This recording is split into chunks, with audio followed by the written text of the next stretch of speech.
Hello mga super mom. Good morning everyday, everybody, everywhere. Oh, kuya, ano na naman yan? Nagbablog ako, huwag magulo. Joke lang pala eh. Eto na guys, kagigising ko lang, 9:30 diba? Ngayon, magkakape na sana ako. Nagsala ako ng mga hinubaran ng anak ko kagabi tsaka ngayon. Kasi naliligo yan sila sa gabi bago matulog. Tapos naligo din kayo kanina umaga kasi pumasok. So kagabi naglabas sila, hindi nila sinampay ngayong umaga. So ito na naman ang almusal ko guys.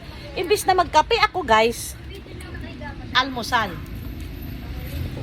Sampayin, plus makulit. Oh, very good. You see?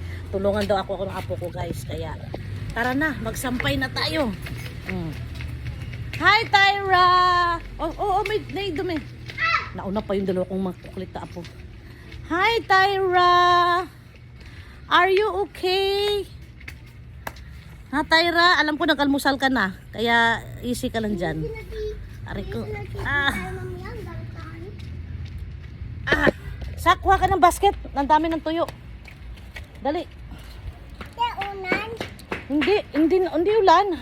Tuyo na nga eh. Hiningal ako guys. So guys, tignan mo.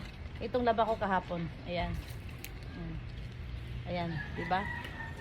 Ayan. Mga tupiin na naman yan guys. So ngayon, dahil may lakad na naman ako, si Jessica na magtupi nito. Ewan ko kay Jessica bakit niya na kinuha ito kahapon.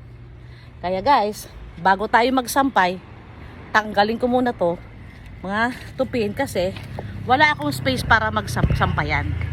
So see you later guys. Tanggalin ko muna yung mga sinampay. Bye!